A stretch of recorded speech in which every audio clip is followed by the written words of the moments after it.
आम last class रे आलोचना करते कि कम्युनिकेबल डिजीज विषय आम आलोचना करुले जमती आम विभिन्न प्रकार कम्युनिकेबल डिजीज बा संक्रामक रोग विषय जानी आज आम आउ गोटे संक्रामक रोग बा आउ गोटे कम्युनिकेबल डिजीज विषय जाना तार ना हूँ जोटा को आम कहे धई काश बा हुपिंग कफ बोलिक आम कहे ना धई काश एक वायुवाहित संक्रामित रोग अटे। यही रोग बासिलस पर्टुसिस नामक एक जीवाणु द्वारा होता है। तेणुक यहाँ आमर कौन ना पर्टुसिस डिजीज बोलिक कहुए। यह एक श्वासनली संबंधी रोग। तार अर्थ यही रोगर जीवाणु माने प्रथमे श्वासनली को आक्रांत करिथांती एवं यही रोग विशेषकर आमर शिशु मानू बेसी आक्रांत करिथाय और 5 वर्ष कम पिला माननकु पई यह एक मारात्मक रोग भाव में परिगणित होईछि एवं वयस्क लोक मानक पाखरे क्वचित रोग आक्रांत होबार परिलक्षित होता है। तार अर्थ बयस लोक मानक मध्य एही रोगटा होता है किंतु बहुत कम परिमाण रे होता है। ताले हमर एही धई काश बा हुपिंग कफ रो तार सब लक्षण कौन कौन देखा देता है ना। एही रोगर प्रथम पिलांकु सर्दी होई नाकरू पानी बाहरी थाए एवं आखि लाल लाल हो जाता है।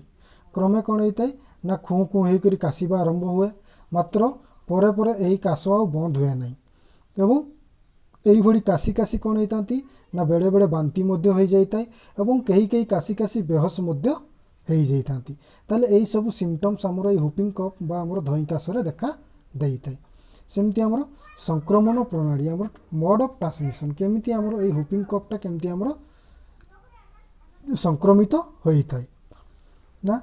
नासांद्र गड़कक्ष और श्वासनली निःसृत लाड़े यही जीवाणुगुड़िक अधिक परिमाण में रही था जहाँफल कौन होता है ना रोगक्रांत व्यक्ति कथा कहले बा छिंकिले बा काशिले यही रोगर जीवाणु माने वायुमंडल में सब जाकर मिसी जाता एवं वायु बाहित होकर सेमाने अन्य मानकु संक्रामित करते। जेतेबेले यही रोगक्रांत व्यक्ति कथा कहवा बा छिंकिबा द्वारा बा काशिबा द्वारा तार पार्टी जो माने आमर लाड़ अंश बाहरी थाए बा छेप खंकार कौन होता है ना आमर वायुमंडल में मिसी जाता है एवं से वायु को जदि आमर सुस्थ लोक मैंने ग्रहण कले ताले सेमानकु आमर ये धई काश बा हुपिंग कफटा होता है।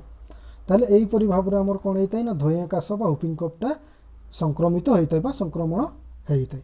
तापरे ताकू आमे केमती नियंत्रण करबा बा प्रतिरोध करबा तार केमती आमे कंट्रोल करबा ताले आमे जदि जानिबा जे यही रोग बा हुपिंग कफ बा आमर ये धई काश होईछि ताले रोगी को यही रोग होइतिबा जना पड़िले तुरंत निकटवर्ती स्वास्थ्य केन्द्र सहित जोगाजोग करा जिबा दरकार।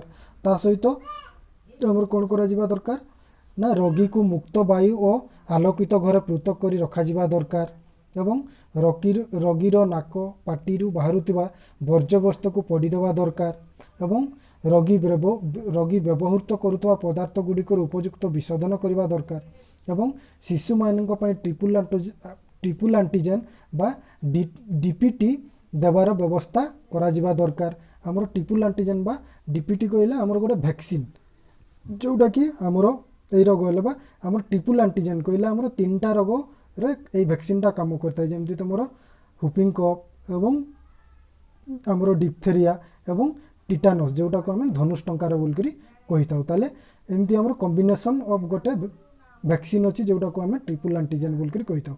से ट्रिपुल एंटीजेन देवार आमर शिशु मानक ट्रिपुल एंटीजेन देवार बा यही वैक्सीन देवार व्यवस्था करा जिबा दरकार। तापर ताकू आम केमती ट्रीटमेंट करबा बा तार चिकित्सा केमती आम करबा ना रोगी को जेते दूर संभव ठंडारू रक्षा करबा दरकार।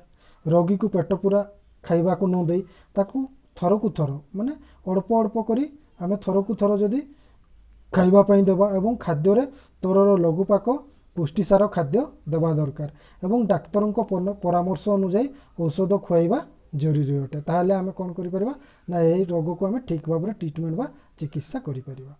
ये थिला तुमरो धई काश बा हुपिंग